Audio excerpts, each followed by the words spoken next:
America ने एक स्वतंत्र देश के राष्ट्रपति को अगवा कर लिया है। दुनिया में पहली घटना, ऐसा कभी नहीं हुआ जब स्वतंत्र देश के एक राष्ट्रपति को उठा लिया गया। और हम गुंडागर्दी की ऐसी मिसाल, आप गुंडागर्दी भी कोई शब्द नहीं है इसके बारे में। जो ट्रंप ने वेनेजुला के प्रेसिडेंट को उठाया है उसके बारे में हम बात करेंगे। उससे जुड़ी मेरी ईरान यात्रा ऐसी जिसमें एक एक परतें सामने आई, एक एक पहलू सामने आया, उसके बारे में भी बात करेंगे। हालांकि वो एक लंबा टॉपिक है, उसके विस्तार में, उसके अलग अलग पहलुओं पे मैं हर वीडियो पे बोलता रहूंगा। मैं वापस आ गया हूं भारत और आप सबका बहुत स्वागत है आज के कार्यक्रम में। आज देखिए, आज से हम फिर से प्रसारण शुरू कर रहे हैं। पिछले कम से कम 4-5 दिनों से रोका हुआ था क्योंकि आपने तो शायद वो तस्वीरें भी देखी होंगी। ईरान के मैं मिलिट्री लीडरशिप से मिला, वहां पर जो अयतुल्ला हैं बड़े बड़े, उनसे मैं मिला। अयतुल्ला खामनेई, उनसे भी एक मतलब हम लोग, वो सब चीजें हम उस तरह से फोटोग्राफ वहां नहीं ले सकते, लेकिन जो वहां के राष्ट्रपति हैं पेजिशकियान, सारे मतलब उससे बात हुई। और सबसे जो इंटरेस्टिंग बात और बताएं आपको कि वो जो कॉन्फ्रेंस जिसमें मैं गया था कि global gathering for support of resistance, ये जो था, ये जो कॉन्फ्रेंस थी वहां, और 3 दिन की कॉन्फ्रेंस थी अलग अलग जगहों पर, तो उसमें वेनेजुला के भी प्रतिनिधि आए हुए थे। साउथ अमेरिका से कम वेनेजुला, अर्जेंटीना, चिले, स्पेन, अच्छा स्पेन जो यूरोप में है वहां से भी आए थे प्रतिनिधि। उसके बाद रशिया से आए थे, सोचिए रशिया, और उसके अलावा अफ्रीका से आए थे। बहुत सारे लोग थे जो ईस्टर्न यूरोप से आए हुए थे, इटली से आए हुए थे प्रतिनिधि। इतना एक ब्रॉड वो कॉन्फ्रेंस थी और सब के सब लोग ऐसे थे जो एक्सेस ऑफ रेजिस्टेंस, यानी जो ईरान, रशिया, चाइना जो पूरा बन रहा है गोल, और भारत भी जिसमें धीरे धीरे उसकी तरफ बढ़ रहा है, तो उसको सपोर्ट करने की बात वहां पर चल रही थी और स्ट्रेटजीज पे बात हुई। तो वहां ये बात आई थी कि वेनेजुला पे जो अमेरिका दबाव डाल रहा है, दरअसल असली निशाना ईरान है। और ईरान में जब मैं था वहां प्रोटेस्ट भी हो रहे थे, और प्रोटेस्ट में एक, मुझे आप देखिए, मैं कोशिश करूंगा कि इसमें मैं कुछ क्लिपिंग्स दिखा सकूं, अगर नहीं दिखा पाया क्योंकि समय कम है और आपके पास ये वीडियो डालना जरूरी है, लेकिन शायद अगर मेरे पास टाइम हो तो मैं डालूंगा कि वो मैंने वहां सड़कों का वीडियो लिया है, वहां पर प्रोटेस्ट का कोई नामो निशान नहीं है। उस तरीके जैसे बताया जा रहा है कि गोलियां चली हैं, लोग मारे गए हैं, कोई वहां पर अगर कुछ हुआ भी है तो तेहरान के बाहर एक दो जगह हुआ है, जहां पर एक जगह तो जो बासिज वहां की पुलिस है उसका एक आदमी मारा गया। ये कैसा प्रोटेस्ट है कि वहां पर जो प्रोटेस्ट कर रहे हैं उनके खिलाफ ऐसी कोई चीज नहीं हुई। और खामनेई साहब का आज बकायदा मेरे एक्स में आप देखिए, टेलीग्राम में पूरा इनकी स्पीच आई है जिसमें उन्होंने कहा है कि प्रोटेस्टर से तो हम बात कर सकते हैं, लेकिन जो अमेरिका और इजराइल के इशारे पे डिस्टेबलाइज कर रहे हैं हम उनसे कोई बात नहीं करेंगे। और प्रोटेस्टर से बात वहां हुई है, जो बाजार के ट्रेडर्स थे जिन्होंने शुरू किया प्रोटेस्ट, क्योंकि वहां पर सैंक्शंस लगे हैं और वहां की जो ईरान की इकोनॉमी है वो, उसमें आप सोचिए $1 1.4 मिलियन ईरानियन रियाल का एक बराबर, $1 1.4 मिलियन रियाल का, इस तरीके की स्थिति वहां पर है।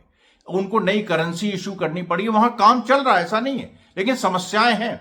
और यह भी कहा है खामनेई साहब ने कि जो बाजारी लोग हैं, यानी जो ट्रेडर्स हैं वो पेट्रियोटिक लोग हैं जो देश के साथ रहते हैं हमेशा, ये भी उन्होंने कहा। तो इसलिए देखिए, ऐसी कोई बात नहीं है, कोई ऐसा फ्रिक्शन नहीं है। लेकिन जैसे ही मैं आज सुबह आया, देखिए आज ये घटना हो गई वेनेजुला की, और इसमें असली जो टारगेट है वो ईरान है, क्योंकि ईरान की घेरेबंदी इनको करनी है।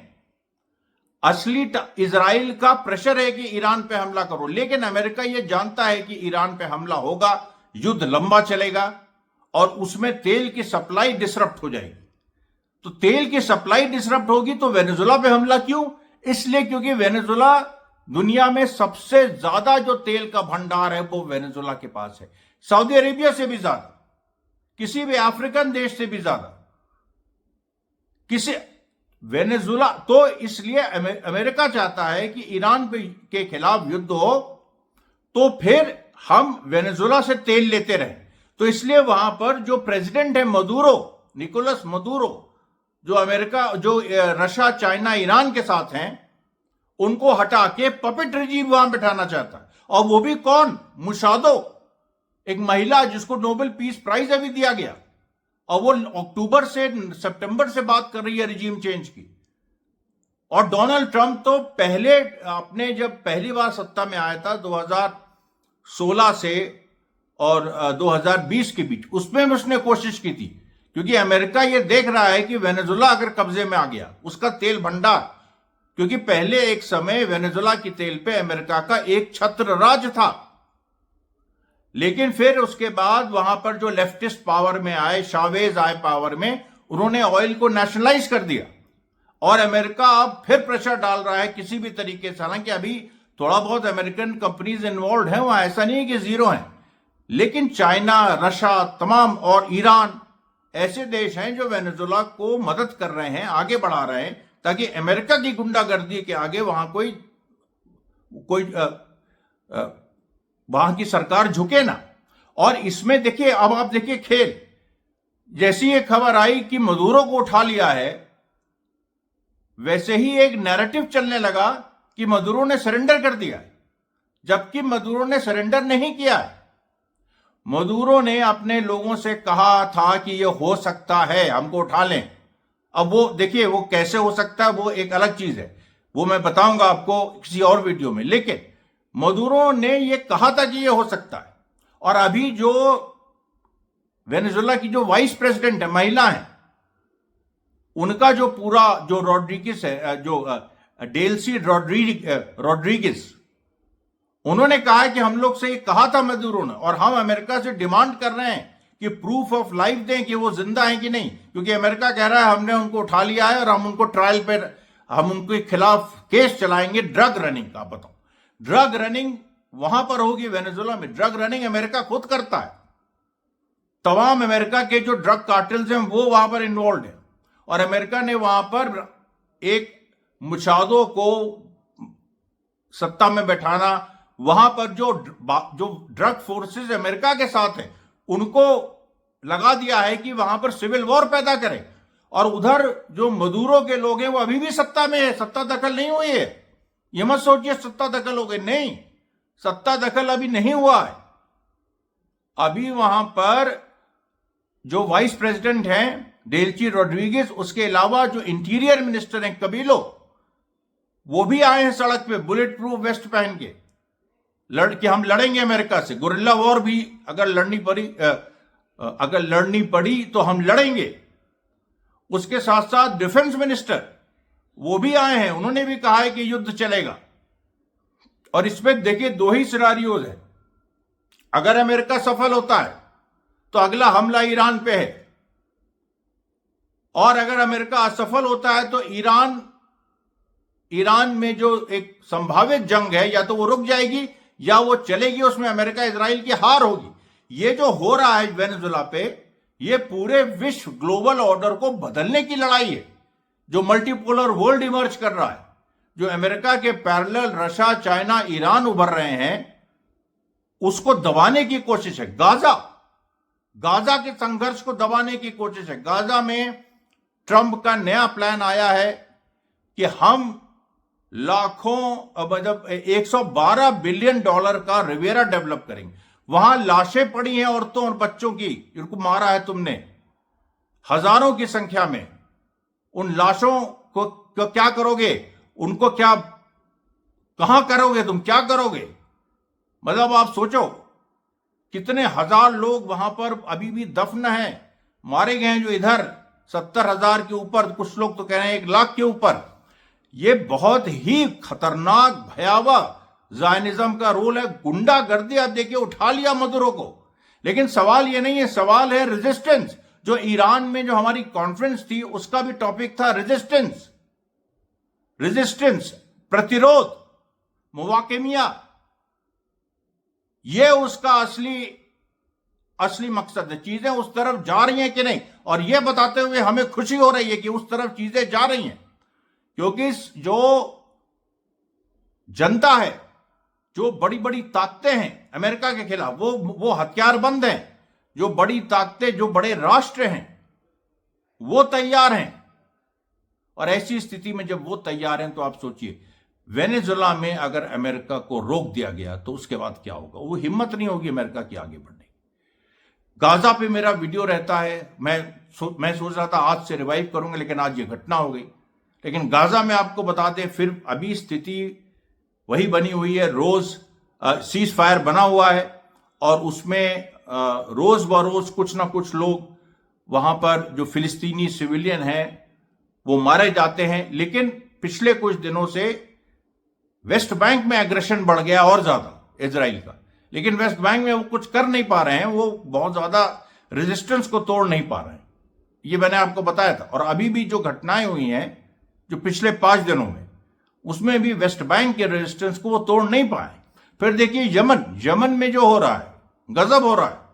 यमन में तो जो सऊदी अरेबिया और यूएई में अलायंस था वो टूट गया है, आपस में गोली चल रही है। जो साउथ यमन में ट्रांजिशनल गवर्नमेंट एक थी जो सऊदी अरेबिया बैक, उस पे जो यूएई द्वारा जो स्पॉन्सर्ड वो थे सदर्न ट्रांजिशनल काउंसिल एसटीसी, उसने वो कब्जा करने की कोशिश कर रही, उसने हदरामौत वगैरह ले भी लिया। तो सऊदी अरेबिया ने बॉम्बिंग किया वहां पर, बहुत जबरदस्त उसके भयंकर वीडियोज आए। वो भी एक चीज हो रही है। तो आप देखिए यमन में क्या हो रहा है। उधर हम जब ईरान की कॉन्फ्रेंस में थे तो लेबनान के बारे में बातचीत हुई, और लेबनान के बारे में जो लेबनान के लोग आए हुए थे उन्होंने कहा कि वहां पर हिजबुल्लाह ने ऐसी व्यूहरचना की है कि फंसा दिया है, वहां पर अभी इजराइल हमला नहीं कर पा रहा है।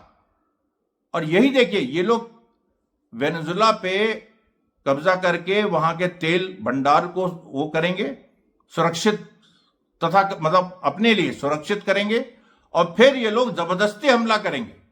जबकि लेबनान में पूरे सीज फायर हिजबुल्लाह ने मेंटेन किया, इजराइल ने तोड़ा, हजारों वायलेशन हुए। गाजा में सीज फायर में हजारों वायलेशन इजराइल ने किए।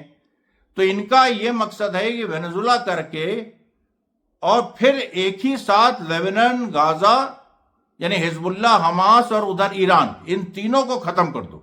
फिर इराक वगैरह तो अपने आप ही सरेंडर कर जाएंगे, पूरा फिर दुनिया सरेंडर कर जाएगी। सऊदी अरेबिया सरेंडर कर जाएगा। सऊदी अरेबिया अभी ईरान के करीब जा रहा है, इसको भी अमेरिका रोकना चाहता है। ये पूरा जो है साम्राज्यवाद और जायनवाद का अब ये खुला खेल, नंगा खेल हो गया है। इससे पूरी दुनिया प्रभावित है। The whole world will be affected by this. India will be affected the most because we will lose our bargaining power. America will crush us. America is going to crush India. So ये मैं हमेशा मंगल पांडे सेना का ये नारा रहा है कि अमेरिका के खिलाफ लड़ना है भारतीयों को, और ये समय आ गया है। अब अमेरिका के खिलाफ तैयार रहो। जैसे निकारागुआ में हुआ, भारत में भी हो सकता है, क्योंकि ट्रंप ने कितनी धमकियां दी हैं प्रधानमंत्री को, कितनी धमकियां दी हैं भारत की पूरी व्यवस्था को।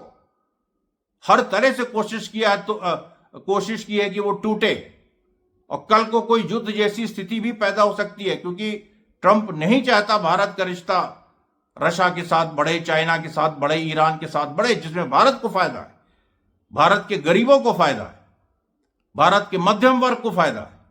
अमेरिका के हाथ में सब कुछ चला गया, इजराइल के हाथ में सब कुछ चला गया, तो हमें क्या मिलेगा? तेल के दाम दूने तिगुने हो जाएंगे,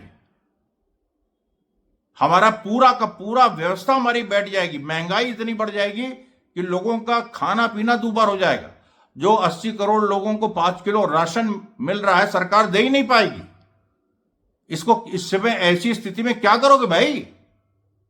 ये तो सोचो। ये बहुत ही विकट परिस्थिति है जो वेनेजुएला में हो रहा है। ये हर भारतीय की आम जिंदगी से जुड़ा हुआ है।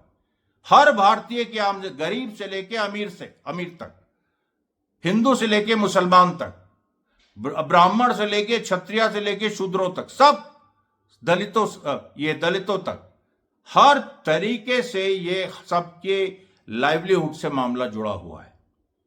इसलिए इस चीज को आप समझिए, इस साजिश को समझिए। अमेरिका, इजराइल और नेटो, ये जो पूरे देश हैं, इनके खिलाफ खड़े होइए। और उसके साथ साथ जो चाइना, ईरान, रशिया का जो एक अपना गठजोड़ है, भारत भी उसकी तरफ बढ़ रहा है। और उधर वेनेजुएला में जो अब रेजिस्टेंस होगा, जबरदस्त गुरिल्ला वॉरफेयर चलेगी, और इसके पूरे ऐसे सबूत मिलने लगे, हमने बताया भी आपको। तो ये देखिए, आज का प्रसारण था। मैं अभी आया आज सुबह ही, तो बहुत थका भी हुआ हूं। कल मैं आपके सामने 2 वीडियो लेके हाजिर होऊंगा। तब तक के लिए धन्यवाद साथियों, बहुत बहुत धन्यवाद।